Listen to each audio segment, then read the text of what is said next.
The man had been at the gate for 3 mornings. Cecily Prentice noticed him first on a Tuesday, when the frost still clung to the iron bars in the hour before the household stirred. He sat on the low stone wall opposite Aldenvale's eastern gate, wrapped in a blanket the color of old mud, his hands folded across his knees, with the particular stillness of a man who has learned that stillness costs nothing, and motion sometimes costs everything. She had been walking the kitchen garden path, which was not strictly her business as a lady's companion. But walking before breakfast kept her from dwelling on things she could not change. And the kitchen garden path was the only place in Aldenvale where no one would remark upon her presence. She did not approach him. He was not her concern. He was, at best, a matter for the steward, and she had already learned that inserting herself into matters that were not her concern at Aldenvale produced consequences she could not afford. On Wednesday morning, he was still there. She brought him a heel of bread wrapped in cloth and set it on top of the wall without speaking. He took it without speaking. He had gray eyes, she noticed, and a quality of attention that did not match his clothes. On Thursday morning, he looked directly at her as she came through the garden gate. And he said, in a voice that was not at all the voice she had expected from a man in a blanket on a wall, "You are Miss Prentice, the companion." She stopped. "I am." "You carry the household on your back," he said, "and no one here knows it, least of all the Baron." She did not answer that. There was no answer to give that would not cost her something.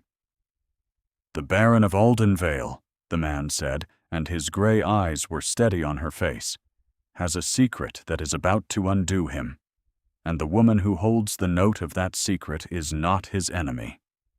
She is yours." He would say nothing more, not that morning, and not the morning after, because on Friday morning he was gone.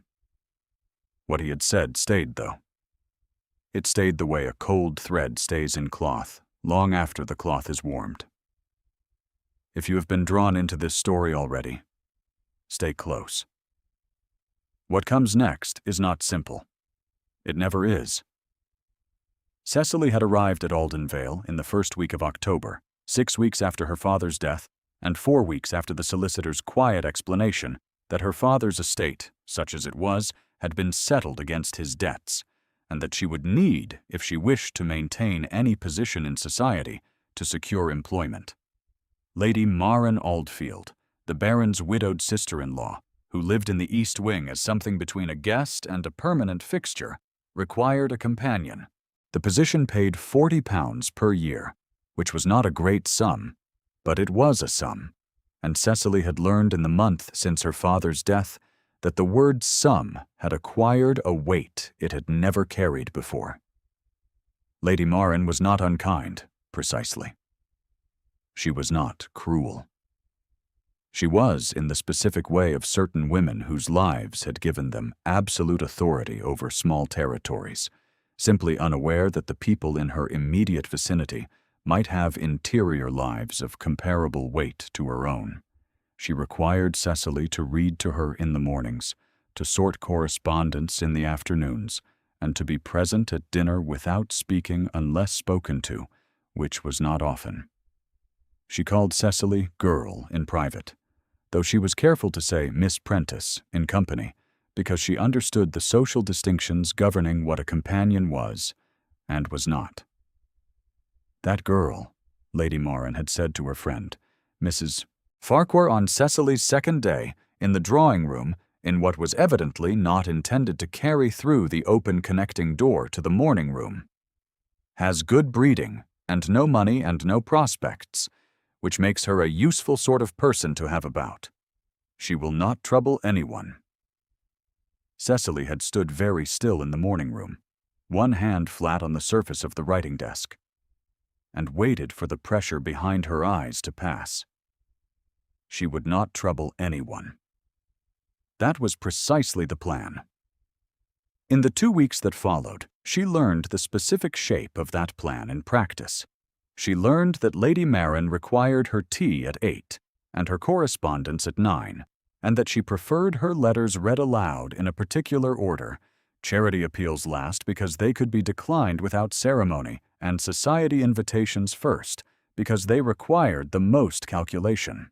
She learned that Lady Marin kept a small china dog on the escritoire in the morning room, a gift from her late husband, and that she dusted it herself each morning before the maid arrived, a gesture of private affection that Cecily observed once through the open door and never acknowledged, because acknowledging it would have required Lady Marin to know that Cecily had seen her capable of private affection, and Lady Marin did not wish to be known that way. She learned that the drawing room after dinner was a social territory governed by rules as precise and unspoken as any court, that the chairs near the fire were Lady Marin's territory, and the chairs near the window were available to companions, and that the difference between the two distances from the fire was approximately the same as the difference between mattering and being decorative. The Baron of Aldenvale, Edmund Aldfield, was 37 years old, and he was not what she had expected from a man whose name she had heard attached to phrases like reserved and formidable and not given to company. He was tall, which she had anticipated, and dark-haired, which she had not. His jaw was square, and his eyes were a color between brown and hazel that shifted depending on where the light fell, and he moved through his own house with the careful economy of a man who has long since stopped performing ease. He was not cold. He was, rather, the opposite of cold in a way that no one at Aldenvale seemed to have noticed, which was that every room he entered he assessed, every face he scanned, every person who spoke to him he attended to, with a specificity that was not social grace, but something older and more watchful. He had spoken to Cecily 3 times in her first 2 weeks at Aldenvale, once to ask whether she required a fire in the morning room, which she did not, and once to apologize for the absence of the estate's senior housekeeper, who was ill and whose duties had fallen to the junior staff in ways that were evidently creating some disorder. Both of these exchanges she had managed with 4 or 5 words at most, which was all that was required of her, and all that she trusted herself to produce. The 3rd time he had stopped her in the corridor outside the library on a gray Thursday afternoon, and he had said, with a directness that left no room for the usual social softening, "You have been sorting Lady Marin's correspondence." "Yes, my lord." "She has received 3 letters in the past fortnight that she has not mentioned to the household steward. They were sent from London. The return direction is a solicitor's office on Carey Street." She looked at him. She had already seen those letters. She had sorted them with everything else and said nothing, because nothing was not her concern. "I am not asking you to have read them," he said, reading her hesitation correctly. "I am asking whether they exist." "They exist," she said. He nodded once. Something shifted in his face, barely perceptible, a small tightening around the jaw that was not anger and was not relief, and was a thing she did not have a name for yet. "Thank you," he said, and moved past her down the corridor. She stood where he had left her, the library door at her back, and understood that she had just done something whose consequences she could not yet calculate.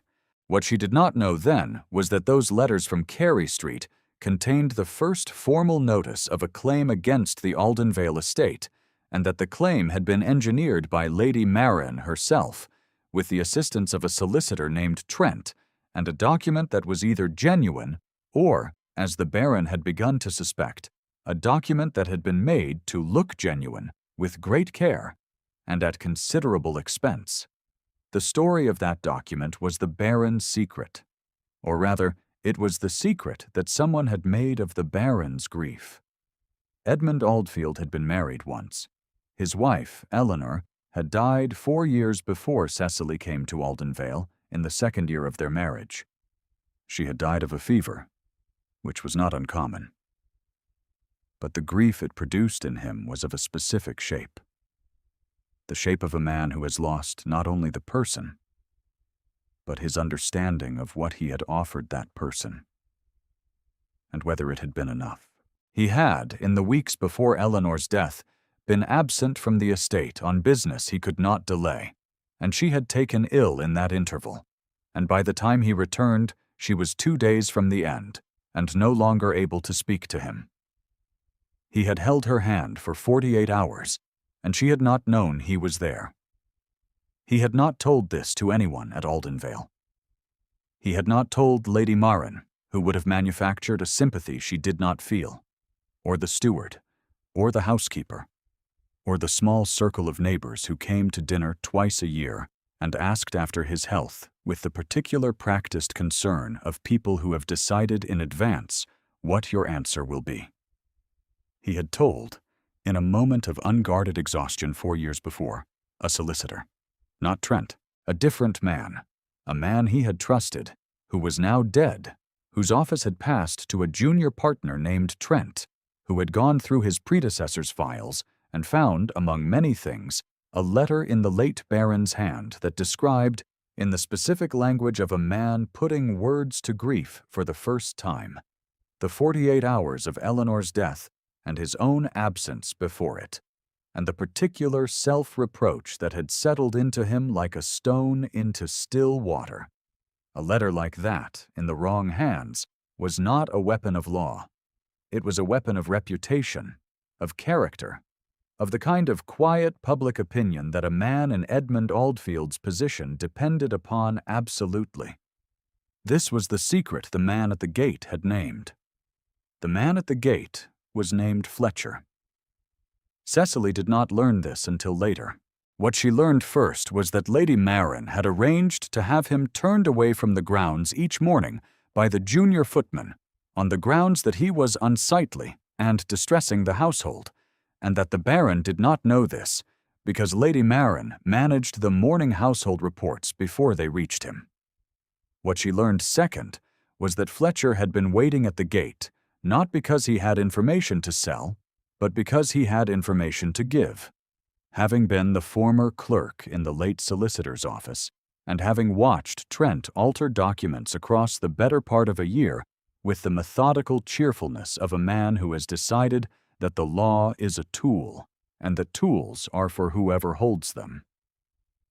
She learned this because on the Friday that Fletcher disappeared from the wall, he did not disappear entirely. He left behind a folded paper tucked into the breadcloth she had brought him the morning before, which she found on the wall at 7 in the morning, weighted with a small gray stone. She stood in the cold with the cloth open in her hands and read what he had written, and felt the cold settle deeper, not from the air, but from the understanding of what she held. He had written 5 things.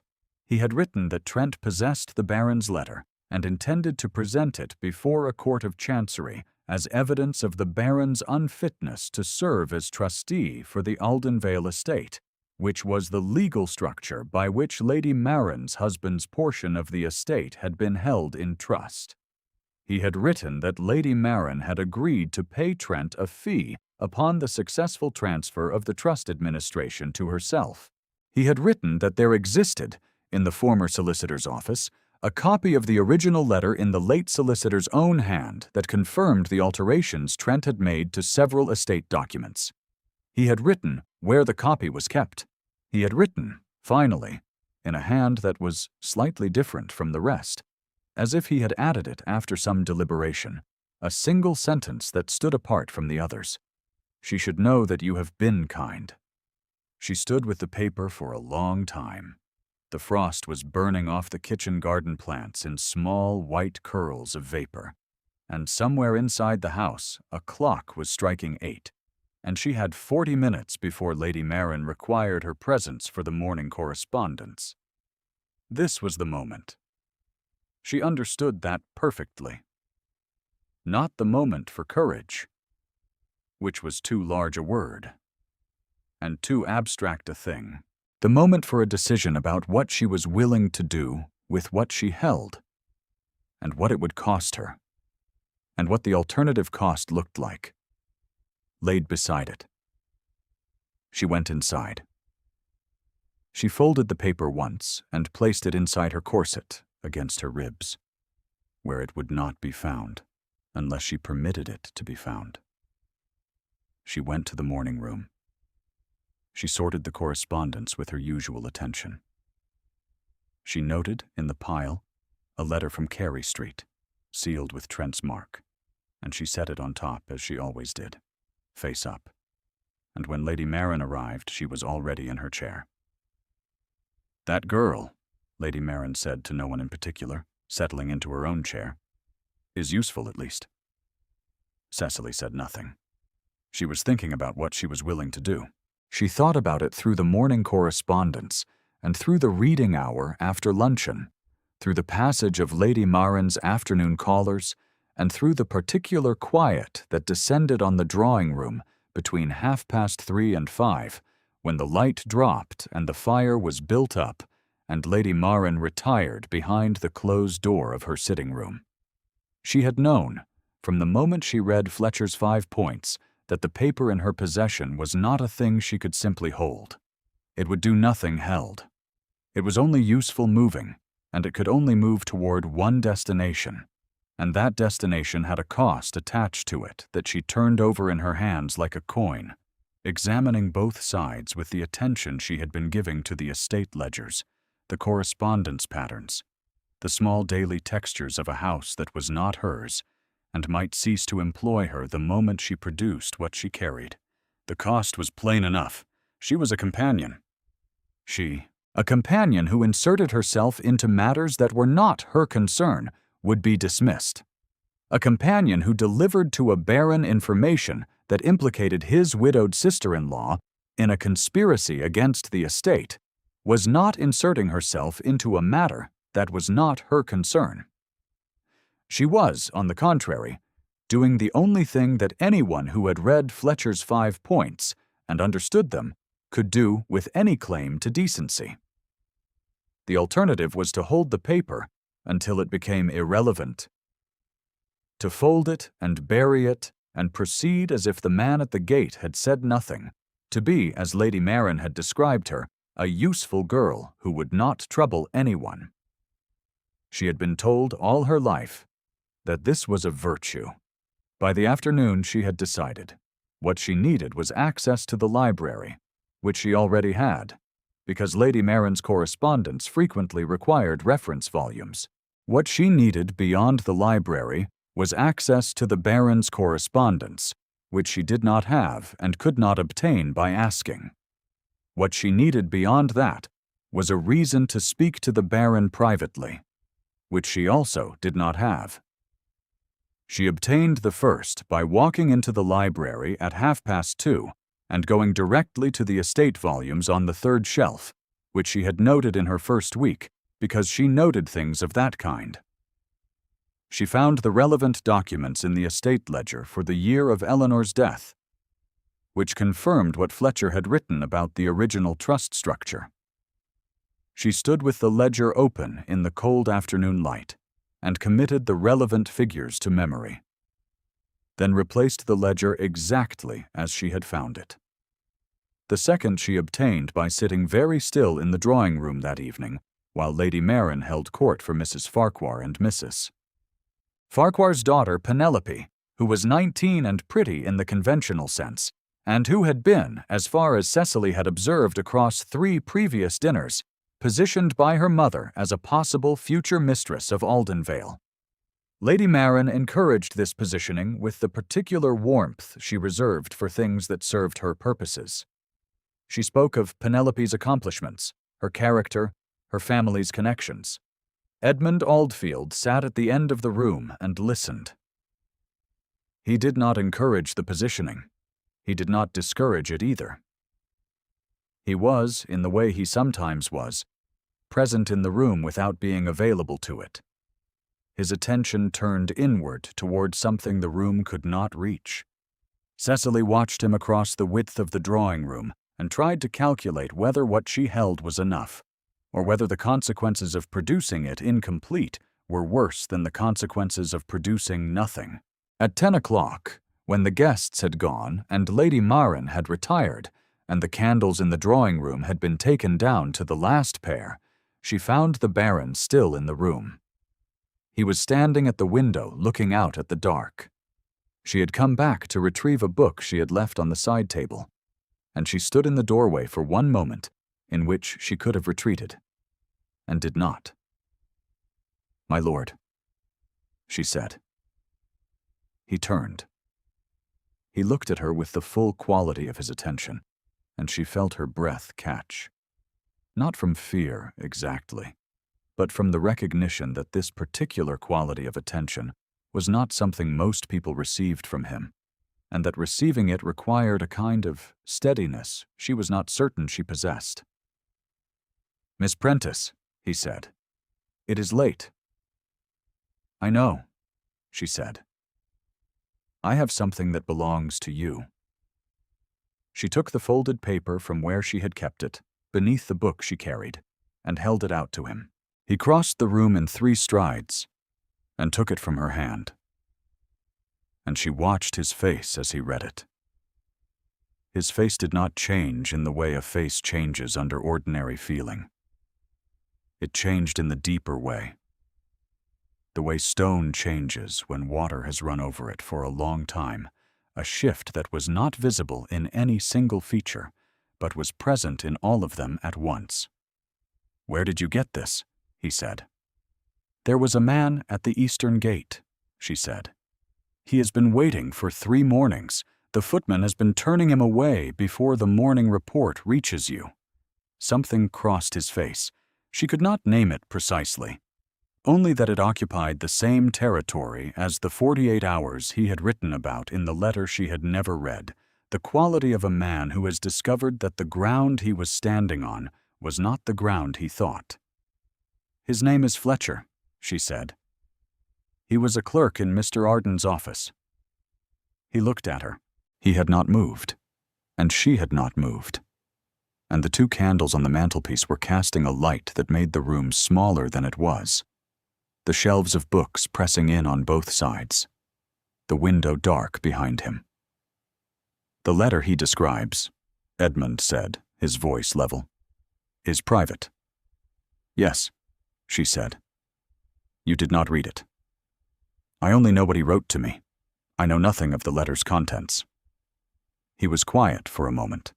Then he said, in a different register, something lower and less controlled, "Why did you bring this to me?"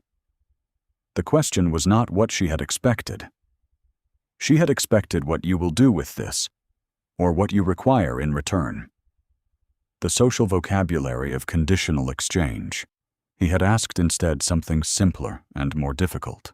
She thought of her father, who had been a quiet man and a poor financial manager, and who had told her once, near the end of his life, that the only thing he had ever done consistently well was tell the truth when it mattered, and that this had cost him more than he could account for, and he had never once regretted it. "Because it is right," she said. "Because you deserve to know." He looked at her for a long time. "Cecily," he said, her given name. Not Miss Prentice, her name in his voice, as if he had decided in the moment to use it, and having decided was not uncertain about it. She did not answer. "Sit down," he said. "I need to think, and I would rather not think alone." She sat. He did not sit. He moved to the window and stood looking out at the dark, one hand at the back of a chair, and she watched the candlelight move across his profile, and thought that he was a man who had been carrying a stone for 4 years, and had not told anyone it was heavy, and that this was a kind of courage she recognized because she had been doing a version of it herself for 6 weeks. What followed was not a declaration of any kind. What followed was a man working through the practical steps of what could be done, and when, and by whom, and a woman who knew the estate documents well enough by that point to help him map the sequence. He spoke in short sentences, the way he always did. She answered when she had something to add, and said nothing when she did not. The candles burned down. Outside, the wind moved through the beech trees at the edge of the park. An hour later, when the plan was clear and the first letter to his solicitor in London was drafted on the small writing desk he had pulled to the center of the room, he looked up at her and said, "You have been here 6 weeks." "Yes." "In 6 weeks you have learned the estate documents, the correspondence patterns, the staff rotations, and apparently the approach pattern of men at the eastern gate." "I pay attention," she said. "Yes." He looked at her, and there was something in his eyes that was different from the watchfulness she had grown accustomed to. Something that had the quality of someone deciding to say a thing rather than choosing not to. "I know that you do." It was not a declaration. It was not even close to a declaration. It was a statement of observation, exact and level and devoid of anything the social world would have recognized as romantic intention. Her heart did not care about what the social world would have recognized. She stood to go. He stood as well. He crossed to the door and opened it for her.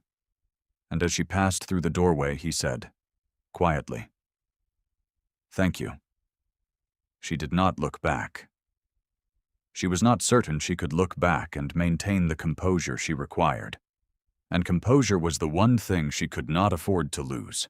In the following 10 days, a great deal happened very quickly. The London solicitor, a man named Fairweather who had served the Aldvenal estate since before Edmund had inherited, rode north within 48 hours of receiving Edmund's letter.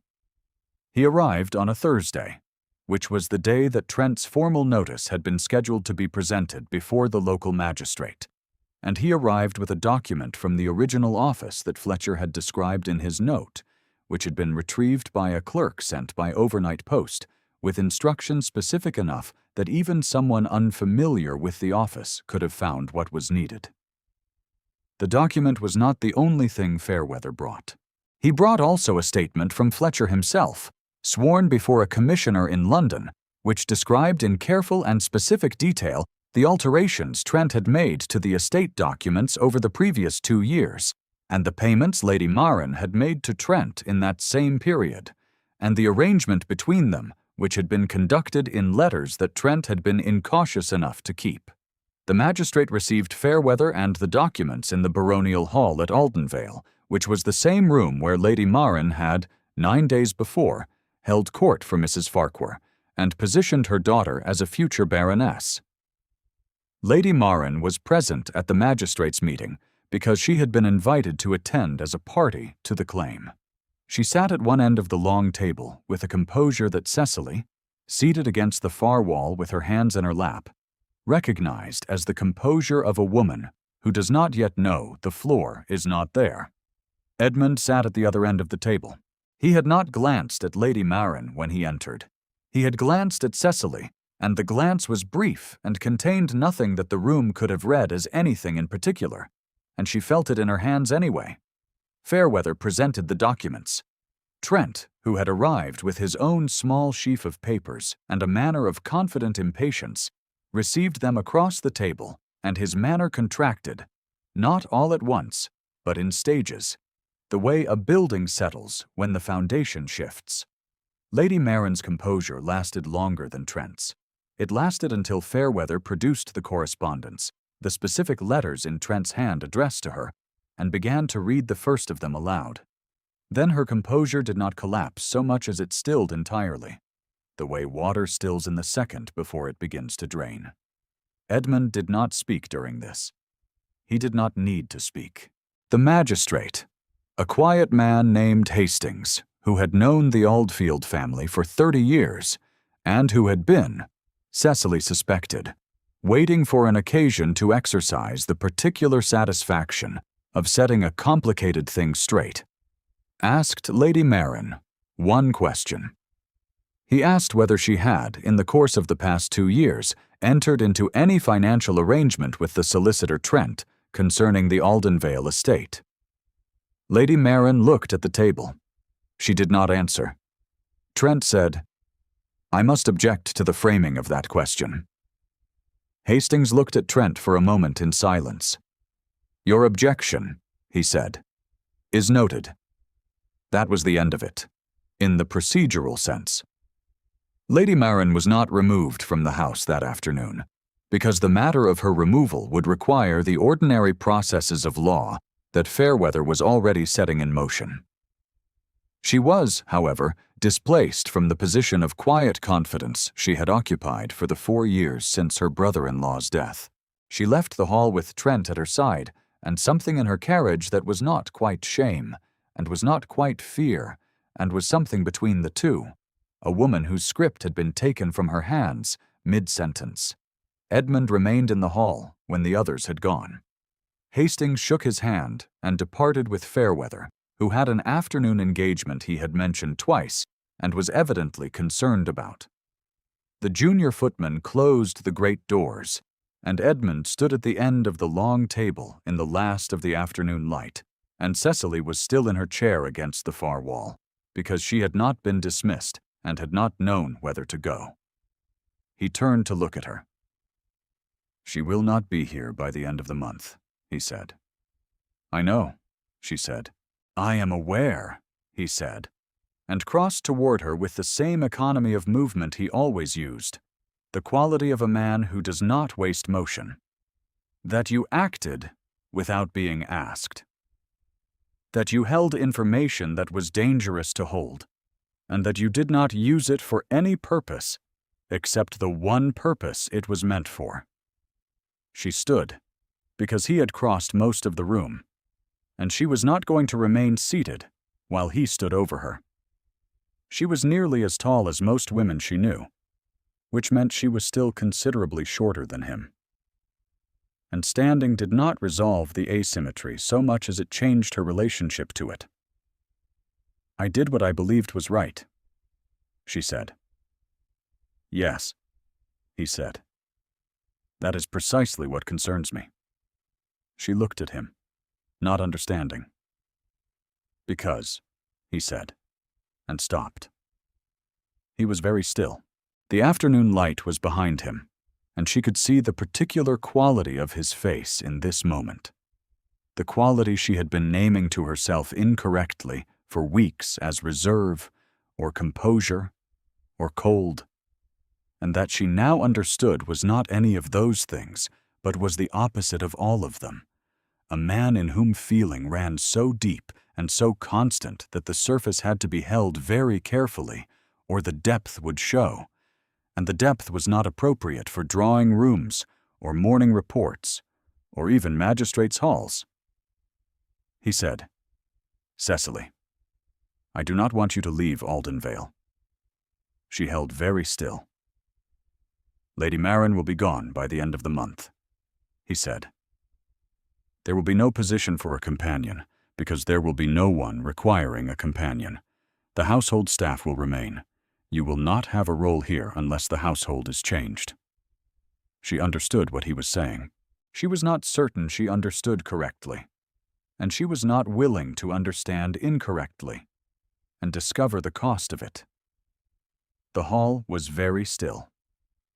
The great candelabra had been lit for the magistrate's visit, and not yet taken down, and the light it cast was the warm gold of many candles together, the kind of light that made a room look as it had looked in better years, when there were more people in it, and more reason to illuminate it.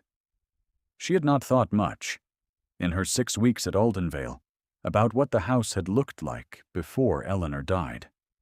She thought about it now, standing in the hall, and she understood that whatever the house had held before, the 4 years since had been something different, a house maintained by habit rather than habitation, every room kept in order by a staff that respected their employer, and a sister-in-law who regarded the estate as an asset to be managed rather than a home to be inhabited.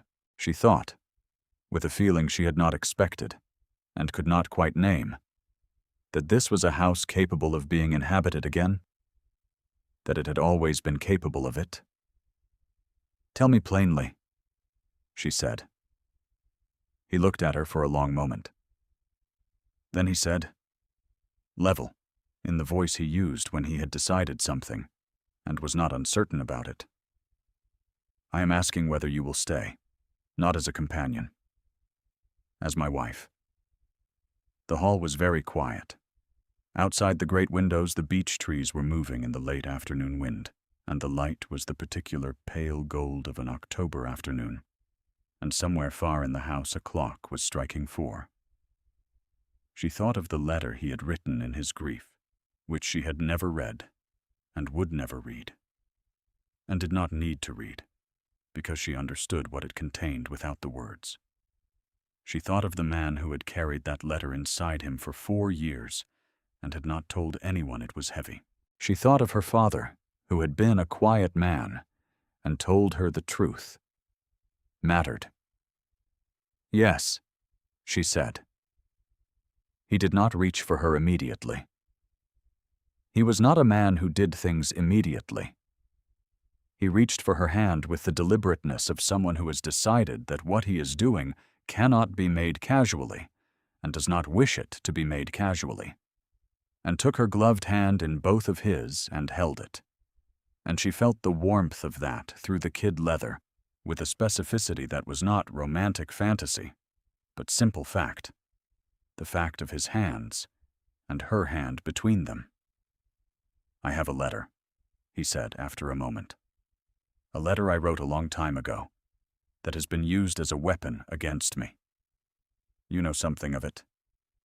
I know nothing of its contents, she said. Only that it exists. It describes a grief that I have not been able to set down, he said. His voice was level. He was not making a speech. He was making a plain statement of fact, in the voice he used for plain statements of fact, and the plainness of it was the most intimate thing she had heard in 6 weeks in this house. I have sometimes thought that it was wrong to put it in writing, that the writing of it made it more visible, more available to damage. The writing of it, she said quietly, is not what made it painful. He looked at her. No, he said. It is not. He did not say anything else. He did not need to. The hand he held was warm through the leather, and the light was moving in the beech trees outside, and she stood in the baronial hall of Aldenvale and felt, for the first time since October arrived, that the ground beneath her feet was solid. The following spring a small notice appeared in the County Gazette.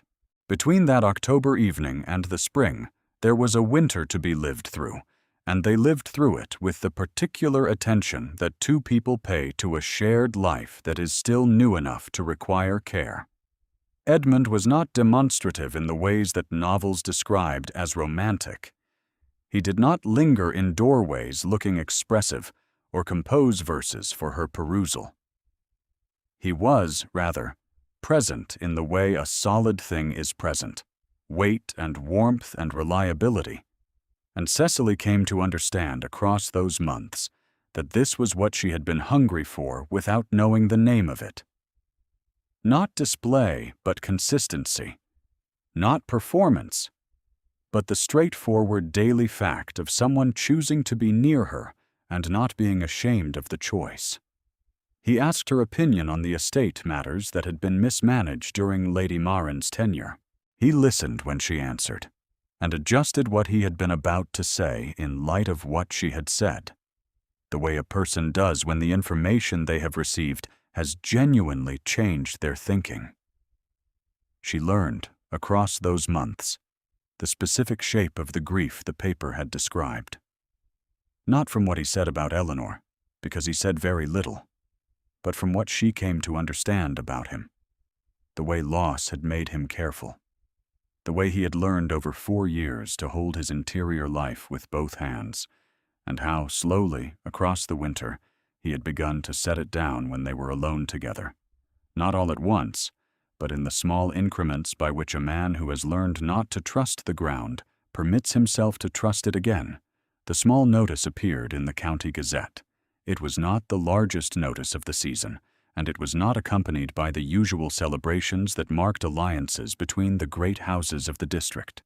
There was a quiet ceremony at the parish church, attended by Fairweather and Fletcher, who had been given a position in the estate office that put his considerable knowledge of documents to work for the right purpose, and by the housekeeper, now recovered, who wept in the way housekeepers sometimes do when they have decided an event deserves tears.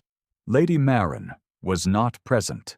She had removed herself to a house in Bath in the last week of October, in the company of her personal maid, and the particular dignified composure of a woman who has accepted a correction she could not have anticipated and intends to absorb it privately. She was not ruined. She was displaced.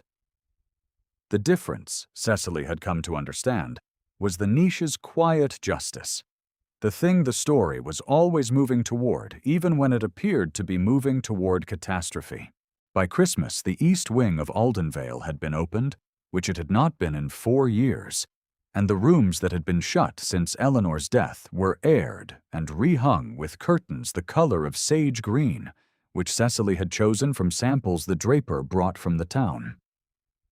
On a morning in late December, when the snow had covered the kitchen garden path, and the beech trees at the edge of the park stood in their winter configurations, bare and still and faintly silver in the low morning light, she found Edmund in the library. He was standing at the window looking out at the park, one hand at his side, and he had a small piece of paper in that hand, folded once. She recognized the paper. She had known it was somewhere in this house, though she had never looked for it. He heard her enter and turned. "I wrote a fair copy," he said. "I thought it deserved a fair copy." She stood in the doorway. She did not ask whether he had written it out, or burned the original, or kept it. The question was not hers to ask. He crossed the room and held the paper out to her. "I would like you to read it," he said, "if you are willing." She took it from his hand. She stood at the window where he had been standing, with the winter light coming in over the white park, and she read what he had written. She read it to the end. She folded it once along the crease he had made and held it in both hands. She did not speak for a moment. There was nothing that needed to be said that had not already been said, by him in the writing, and by her in the receiving. She laid the paper on the windowsill, in the thin winter light. He put his arm around her shoulders, not dramatically, not with any air of conclusion. The way a man puts his arm around someone he has decided to stand beside, and she leaned her head slightly toward him, and outside the snow fell in the slow, particular silence of late December, and the beech trees held it as they always had, patient and still, and the house held them both. Thank you for staying through to the end of this one. If Cecily's story moved you, leave a word in the quiet below. She stayed in this story until I could go back and find her again.